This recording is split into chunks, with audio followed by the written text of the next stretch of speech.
Welcome everyone to today's webinar, introducing the Everfi Back to Better project. My name is Bryn Burgess and I'll be your moderator today. Today's webinar will include a discussion between Erin McClintock, Head of Impact, Social and Emotional Learning, and Jen Davidson, SVP of Partner Development at Everfi. Just a few housekeeping items before we get started. At the end of today's webinar, we will host a question and answer session, so we encourage you all to submit your questions using the chat box as we go along. Additionally, we will also be providing a recording of the webinar and the slides of the presentations as part of our follow-up. And with that, I'd like to turn it over to Erin. Great, thank you so much, Bryn, and hello, everyone. Thank you to all of you who are choosing to spend some time with us today. I know it's a Friday afternoon, and hopefully you're all having a really fun and exciting weekend of things to look forward to. We're really glad to be able to introduce you today to the Back to Better project, and want to spend just a couple of minutes introducing myself and my colleague Jen before kicking us off. So my name is Erin McClintock, and I lead Everfi's impact work in mental health, wellness, and social and emotional learning. I've been with the organization for 4 years, and I sit on a team within the organization that's comprised of researchers, practitioners, and public health professionals. We help to develop the courses that we create, and we also help to keep our finger on the pulse of what's going on in the field, knowing where we need to be thinking about innovating next. I come to this work from a mental health background. Prior to joining Everfi, I was Director of Wellness and Prevention at a university where I was also a clinician. And prior to that, I spent my career doing clinical counseling with students in grades K through 12, as well as in higher ed. Very excited to be joined by my colleague, Jennifer Davidson, who I will let introduce herself as well. Good afternoon, everyone. It's a pleasure to be with you this afternoon. I have been with Everfi for over 8 years now, and in my role, as it clearly states, I work with institutions of higher education to align our solutions with their educational needs across the critical skills that we teach. And the most recent one is around mental health and well-being, which we're excited today to talk to you about. So Erin is going to present today to talk to you about the construct of the course, what we know about the existing landscape of mental health and well-being, and then I will come back in at the back end of the presentation to share with you a little bit more about how you can become a member of the Back to Better project. Great. Thanks so much, Jen. So as Jen alluded to, we've got 5 things we're hoping to cover in today's agenda. The first is spending a little bit of time highlighting some data that's related to the current landscape of student mental health. Then we're going to introduce the Back to Better project, which is an opportunity to work together to support the mental health needs of students from afar. Then we're going to do a quick overview of mental well-being for students and share how we've adapted some of the content from mental well-being for students to be specific for COVID-19. And finally, we'll share some information about how to become a project participant.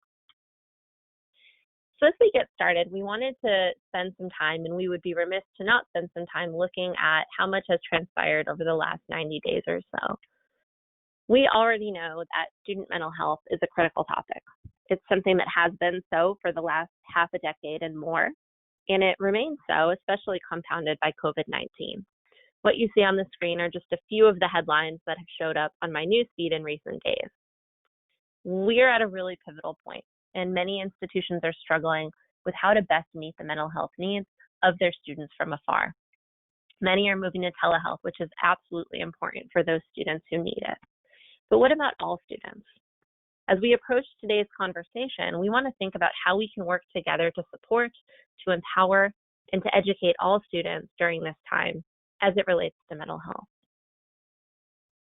When we look at data related to student mental health during this pandemic, we see that it is very much impacting students.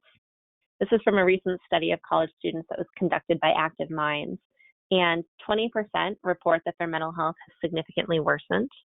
Further compounding that, we see that 55% report not knowing how or where to seek professional treatment, which is more than half of students.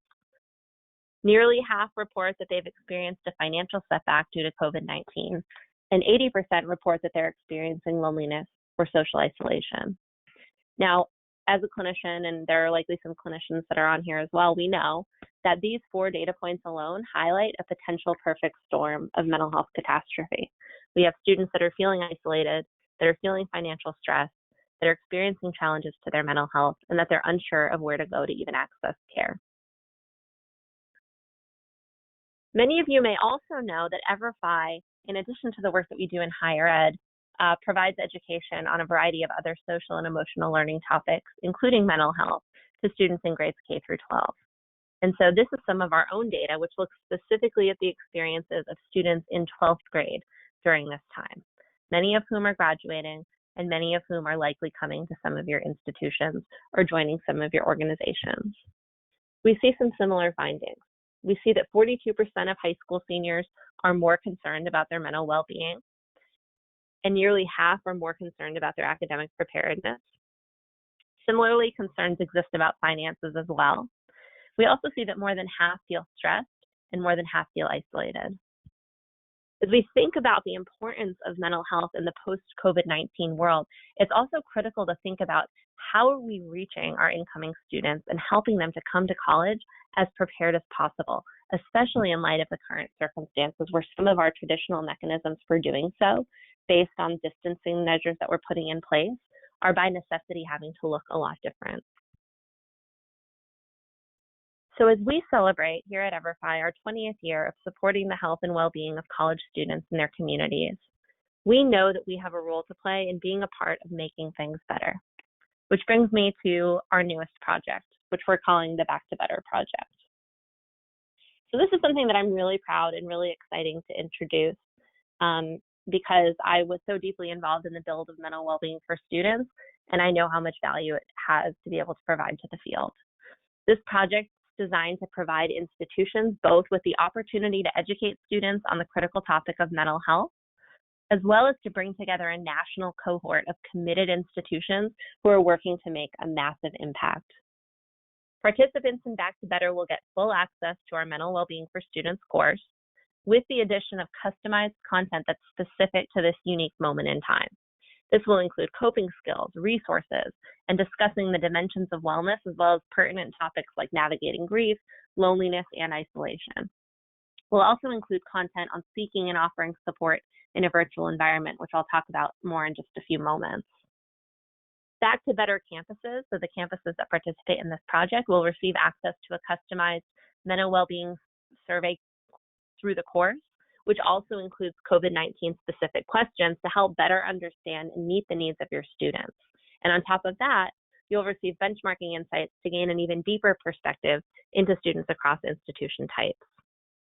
Now, to support you in this process, our team has built communication templates and implementation guidance to help ensure that you can reach as many students as possible, regardless of where they are. And finally, at the conclusion of this project, we'll be compiling a national report which will highlight the institutions that chose to make mental health a priority and give insights back to the field in a meaningful way. It's our hope that in this time, when mental health education is so desperately needed, we can create pathways to help our students and our communities return to an experience that is better, as it can be, than the one that they left behind.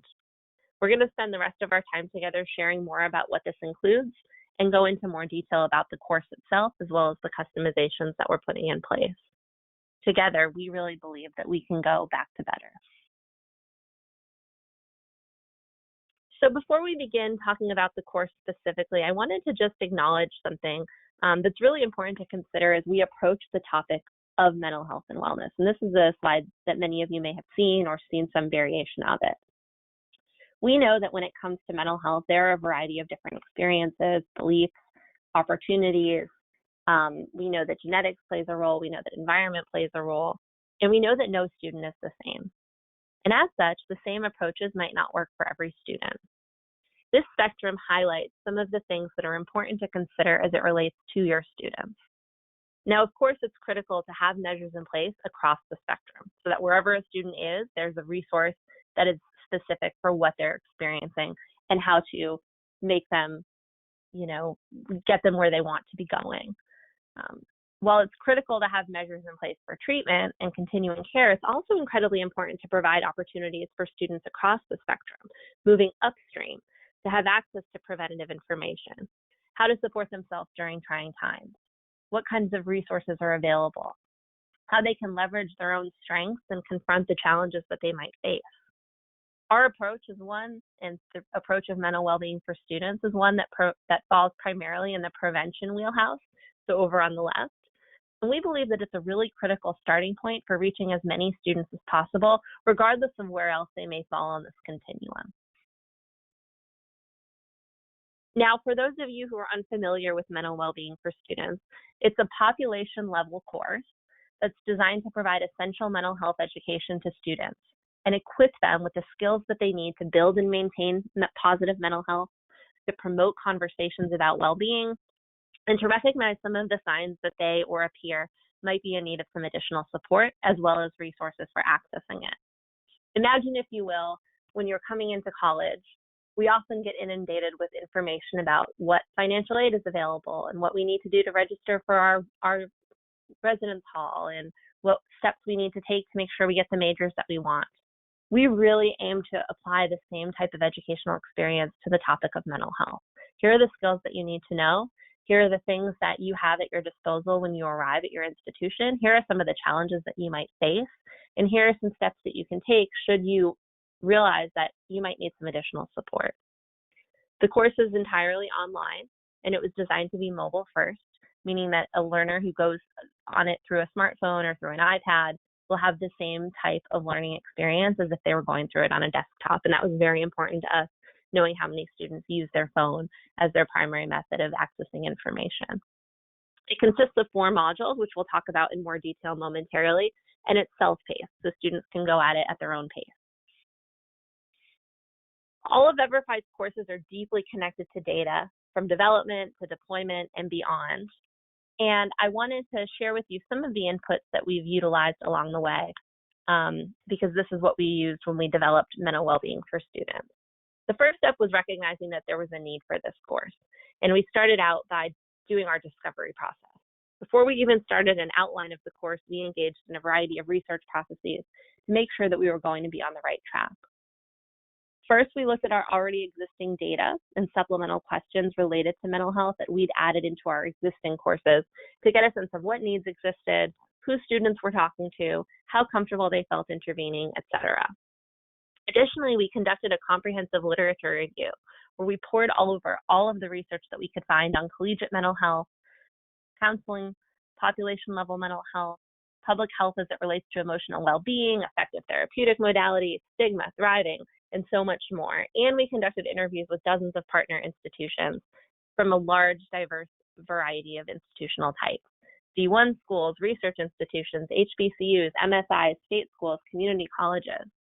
We wanted to make sure that as we were creating this content, we could have as many voices as possible helping to inform it. In these interviews, we were also able to bring students into the conversation to hear firsthand what they struggle with, what their strengths are, and how an online offering could be most helpful, particularly for incoming students, but for all students in general as well. From there, we landed on some target personas, which I'll talk about momentarily, and started to build a course map. The course itself features a variety of different modalities. It includes spoken text, it has interactive coping strategies, it contains videos. We really wanted to create an opportunity to have the course be as dynamic as it possibly could be, given the dynamic nature of the topic. And then, of course, we have our post data. So in addition to students that are going through the course and getting the course experience, there's a pre and post survey component that goes along with it, which I'll talk about in just a bit. But really the goal there is twofold. One is to help make sure that we're making the impact that we hope to make on students. And two, to give the schools that we're working with insights into who their students are that they can use to drive forward ongoing progress. After conducting our literature review, our focus groups, our interviews with professionals in the field, we landed upon 3 primary learner types that we wanted to reach. We designed the course and really thought deeply about who our learners are, what their experiences with mental health and well-being were, and what behavior changes we wanted to motivate throughout the course. So the first group that we identified were those students who are currently experiencing mental health challenges. We know from our research that this is about 1 in 3. We wanted to empower students who are currently experiencing mental health challenges with the skills that they needed to engage in proactive self-care, to recognize when and how to seek additional support if they need it, and to be able to take actions to support positive mental health. For students that weren't currently experiencing a mental health challenge, we wanted to encourage them to take proactive steps to maintain positive mental health and to be able to recognize when they want to seek help. I often think about when I was doing clinical work, there are two types of students that I'd often meet with, right? One were the students that would come in pretty early in the semester, had a great social group, seemed to be doing pretty well academically, having some difficulty adjusting to college, and they'd come in and would talk about what was going on for them. And it was pretty clear that, what they were presenting with was sort of subclinical. They weren't, their challenges were not impacting their life significantly in any way. It was more that they were not having the experience that they expected that they should be having when they were at college, and they needed some support around that. And so for those students, it was often talking, providing coping strategies that they could use, and then they would, I'd see them again a few months later and they were thriving. The other type of students that I often think about, however, are those students that I would often see with maybe a week left in the semester. And they'd come in, usually at the request of a loved one who was concerned about them, and they'd sit down and they'd start sharing, that they hadn't been to class in quite some time, that they'd been engaging in unhealthy behaviors or high-risk behaviors, that the symptoms they were describing had been lasting, for sort of several weeks or months. And for those students, while I was always really glad to see them, I also couldn't help but think that, I wish that I would have been able to reach you sooner. And so for this course, the goal is twofold. One, it's for those students that I just described to help them get in the door and connected to resources sooner.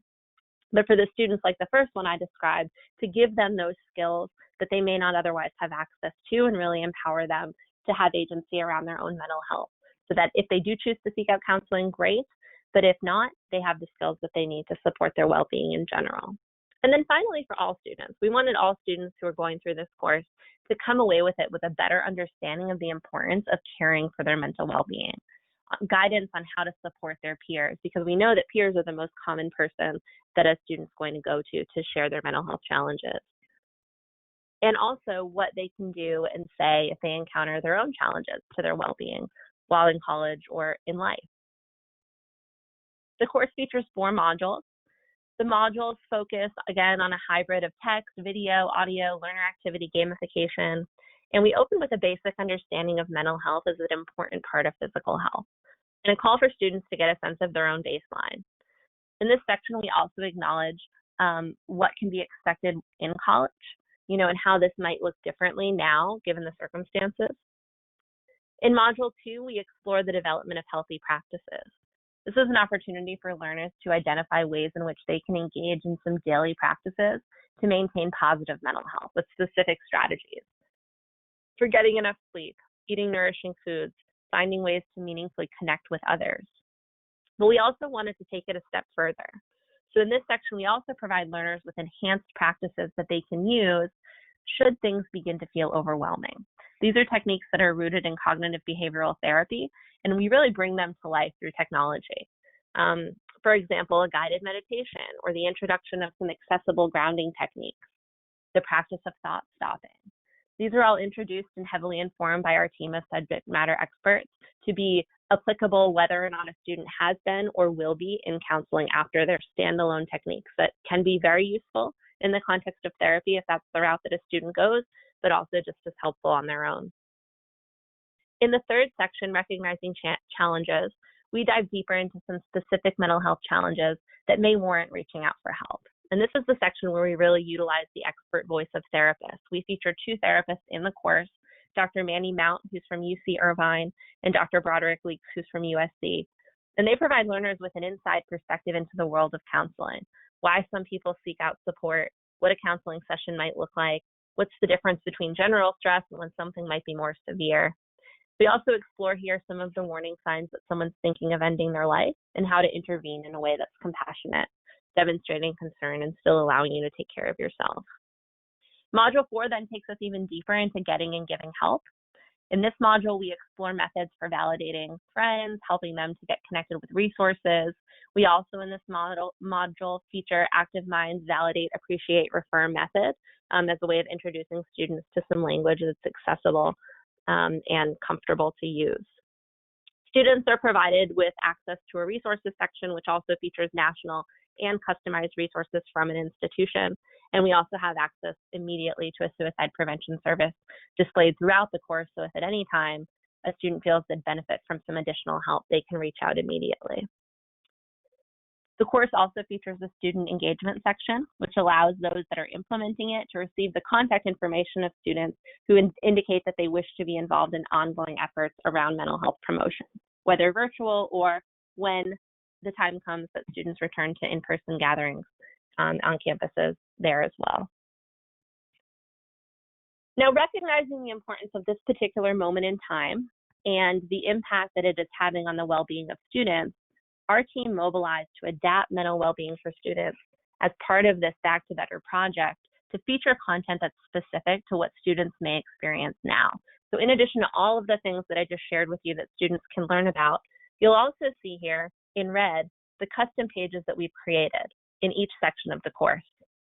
We tie in the content that already exists with additional information that's especially pertinent given the moment that's taking place right now. We begin with addressing COVID-19 and the impact that this pandemic may have on mental health to help students be aware of potential challenges, and later, what to do if they arise. In Module 2, we dig even deeper and introduce coping strategies that are specifically focused on coping during a pandemic, techniques that are specific to this moment in time, and with respect to some of the barriers that may exist and highlight some of the differences from the routes that they may traditionally take. The third module, Recognizing Challenges, will feature 2 COVID-19 specific pages. One of them will look at the dimensions of wellness as a framework for well-being. During this time, there is not a single dimension of wellness that has not been impacted by COVID-19. And so we're going to guide the learners through exploring them, as well as some actionable strategies for taking some steps to improve their overall well-being during this time, especially in light of the circumstances.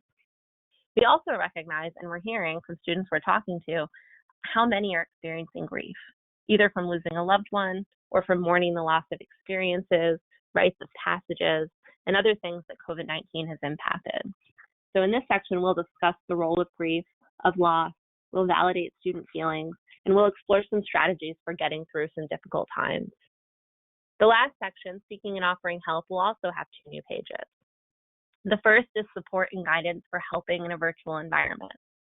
As we are moving to a mostly virtual presence, many of the warning signs that we might typically rely upon to know if someone's struggling can look a little bit different and be harder to spot.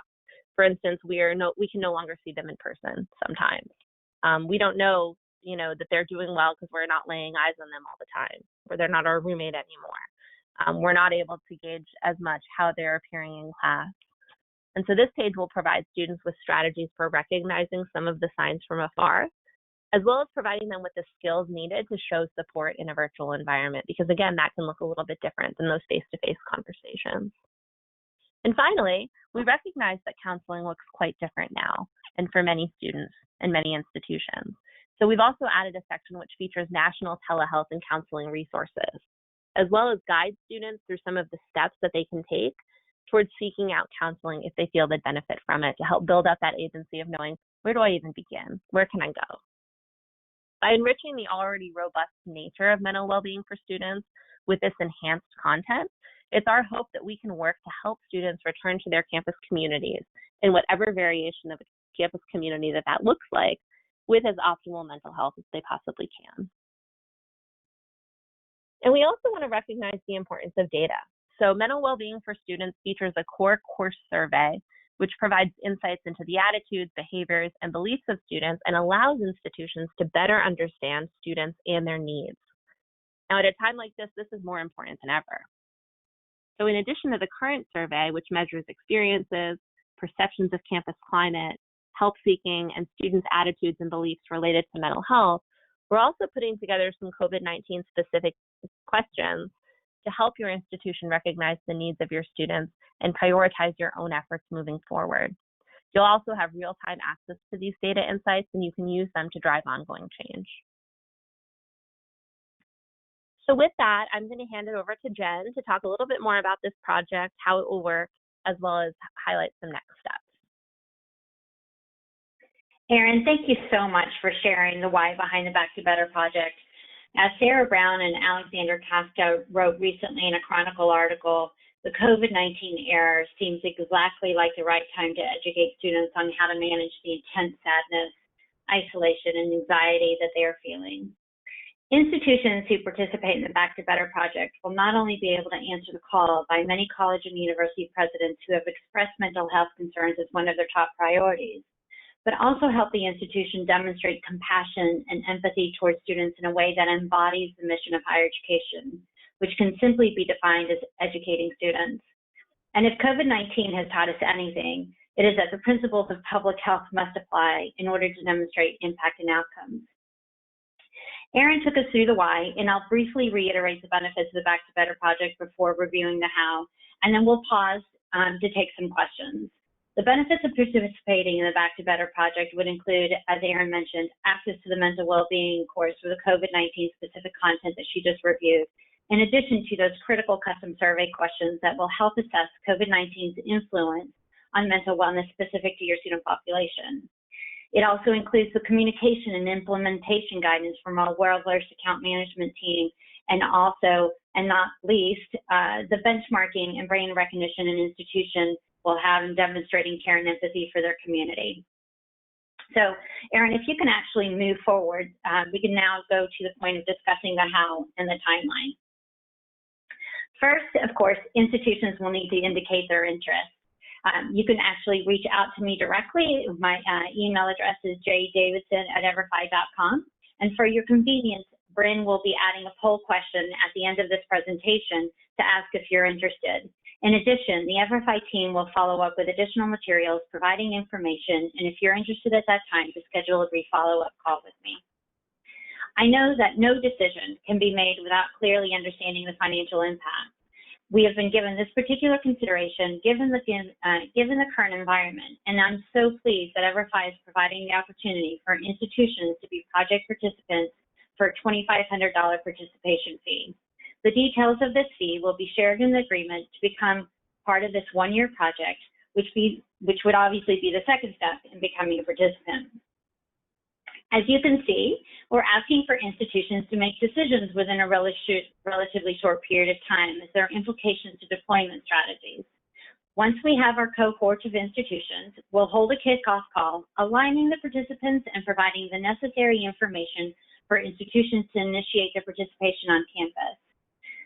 Lastly, as we've previously mentioned, the goal of this project is twofold. It's not only to provide a necessary and much needed learning experience, is to provide insights to you, the practitioners, the administrators, the individuals who are caring for students on your campus, to not only better understand the mental position of your students, but to better consider how to continue to engage students across the spectrum of care. This crucial element will take shape in early fall once students have engaged in the course. As we wrap up our time today, I want to thank each of you for your time and consideration. As Erin said at the beginning of our webinar, in this time when mental health education is so desperately needed, we can create pathways to help our students in our communities return to experience that is better than the one that they left behind and or the one that they've expected.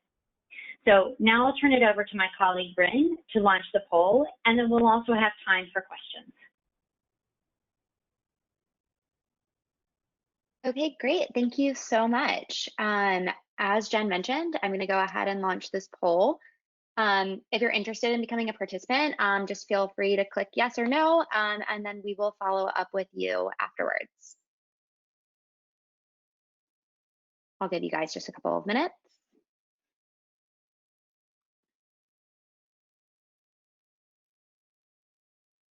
All right, great. Thank you so much. And with that, I want to move on to questions. So our first question that is coming in, I think will be best for Erin. Our administration has not yet decided if students will physically return to campus. Is this necessary to participate in the project? So I'll take that question. Oh, I'm sorry, okay. Erin, go ahead. No, go right ahead, Jen. No, I'm sorry. Go ahead, Erin. Okay. So answer is no. You know, I think that the way that we have structured the course, both in its initial inception as well as how we're adapting it, is recognizing that there are a variety of different ways that school might look come the fall and beyond. So while the initial development of the course was applicable for students that were attending school in person or off campus, we've also really elaborated upon that in the custom pages. The great thing is that given the mechanism of delivery, there is no in-person meeting that's necessary to give this course to students. All they need to do is have an access code, and they can access it again through their computer or through their phone.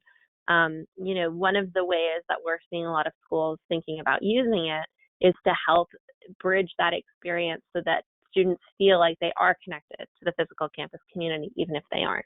And this can be done through the letter from a president or from a trusted senior leader that appears in the beginning of the course, all the way through the ways in which, we're communicating with students around what the course is designed to do. So short answer, no, this is designed to be applicable to whether or not students will be back in fall or not. Great, thank you. The next question is, will mental health providers and other staff be able to go through this course so that the support staff can be on the same page as the students in regards to the information that they're receiving? Erin, do you want to take that one as well? Yeah, sure. I love that question. And absolutely. I think that we recognize that, this is one piece of what's likely a comprehensive approach, and certainly designed it to be a valuable resource for not just students, but for the professionals that are working with students.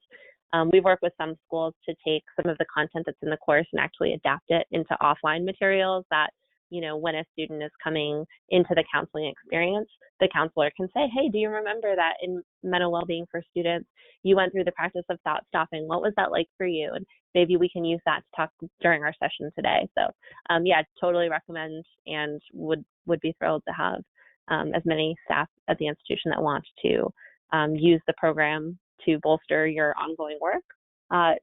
We'd be happy to have that happen. Fantastic. The next one is, do we get analytics regarding who uses or takes the course, and is there an evaluation of students' perceived effectiveness?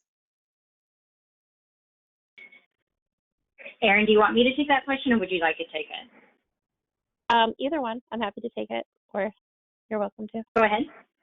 No, go ahead. Yeah. So all of the data that you'll see that is student specific will be non-identifiable. So you won't know what student answered what question which way. You will be able to see that if you assigned a student to the course, that they did go through it, right? So you can track completion in the standpoint of, like, say you decided to make this something that is mandatory that like all students have to do, and you sent it out, you could see that a student did complete it. I'm blanking on the second part of the question. Students' perceptions of efficacy. Yes. So part of what we ask in our surveys, in addition to wanting to know about students and their experiences, we have a whole section that's focused just on the outcomes that we're hoping to have take place through this course. So as we're developing courses, we go through an intervention mapping process. We identify those 5 or 6 behavioral outcomes that we hope students will walk away from the course having done. We ask questions that look at those, and then we also have open-ended questions that give students a chance to say, what did you like about this course? What didn't you like about this course? What would you change about this course? And then, of course, we do our iterations of the content based on that. Fantastic. The next question, Jen, I believe this one's for you. Do you have to be an existing Everfi partner to be a project participant? Thanks, Bryn. And the simple answer is no. While we do work with 1,400 institutions, and we certainly recognize that a number of those institutions will be part of this cohort, we actually are opening this up to non-partner institutions, recognizing that there is a instrumental benefit for institutions to be able to use this course. And then, quite honestly, as a social impact company, one that we can actually utilize to help influence the mental health and wellness of students across the United States, regardless of whether or not they're attending an institution that currently partners with us in some form or fashion. So we welcome any institutional participation in this project. Great. All right, one more question. Is the language sensitive to the LGBTQ or non-binary students? Yes, it is. Part of our process of going through the content was obviously looking at the diverse array of students that we want to be able to impact through this course. And we know from our own data that particularly those in the LGBTQIA communities are not only more likely to come into higher ed institutions having experienced mental health challenges in the past, but they're also likely, based on our data, to come in endorsing that they do plan to see a counselor. And so we went through the course with a fine-tooth comb to think about how are we making sure that a variety of different students, regardless of where they come from, what their identity is, what their experiences are around mental health, whether they've been in counseling their whole life or have never even thought of it as a concept, could feel connected to the content. That also extends into the resources section, where in the national resources, we have some LGBTQIA specific national resources that we connect students with as well. Fantastic. Okay, I think that's all the time that we have today. We'll follow up in the coming days with any questions that we were not able to address during today's discussion. And just as a reminder, the webinar will be available on demand and a link will be sent to you for continued access. That's all. Have a great weekend, everybody. Thanks so much, Bryn. Thank you, everyone. Thank you, Thanks, Erin. everyone. Hope to see some of you at CPN Summit taking place next week, virtually. Have a good one. Thanks, Erin. Bye-bye. Bye.